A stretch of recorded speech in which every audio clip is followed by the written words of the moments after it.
Good morning, afternoon, evening, night, wherever you are. I hope you're having a good time. My name is Jed, and I'll be doing today's Devo. I'll be reading from Matthew 24:29 through 35. All right, so if you could turn there with me, that would be great. If not, you can just listen. I'll be reading from the ESV. The coming of the Son of Man, verse 29. Immediately after the tribulation of those days, the sun will be darkened, and the moon will not give its light, and the stars will fall from heaven, and the powers of the heavens will be shaken.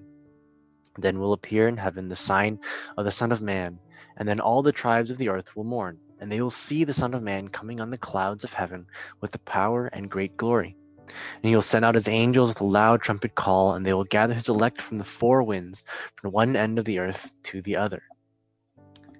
From the fig tree, learn its lesson. As soon as its branch becomes tender and puts out its leaves, you know that summer is near. So also, when you see all these things, you know that he is near at the very gates. Truly I say to you, this generation will not pass away until all these things take place. Heaven and earth will pass away, but my words will not pass away. So, looking at this passage, we can see more prophecy pertaining to the end times of Jesus's inevitable return. After the time of tribulation, there's going to be anomalous, large cosmological signs and events pointing to the coming of Christ. And here we know finally that it is Jesus, that this is Jesus who is King in all glory and power. And there can be no mistaking that this is the true God.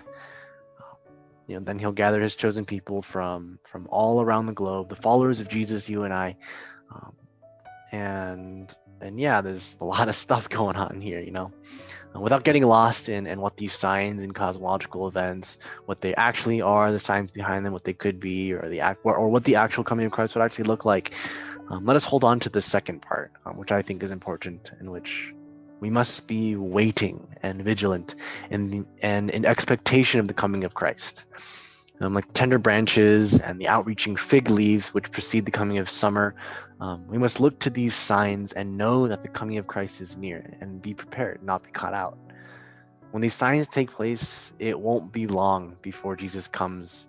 As it says, this generation, it's interpreted for me for being the generation that sees these signs and events that take place. Right. So within the generation that these signs start, that is when Jesus will come back. That is when the second coming is. And it won't be over until he's there. These things that are written in the Bible are true. We believe the Bible to be true. And so these things will happen. And I know that's a scary thing to some. But my encouragement is to let us hold on to the promise of God that we who follow him are his chosen people. We are safe in his promise of salvation for all who trust in the gospel message of Jesus. And we have assurance in Christ Jesus in his coming, which is something that we should look forward to as his people, as he finally comes to restore a world tainted by sin and death and darkness and put in place his perfect eternal kingdom. So let us place our hope and our trust in the plans that God has already put in place. And let's be ever watchful and prepared for when we see him face to face, whether it be in death, in heaven, or in the end times.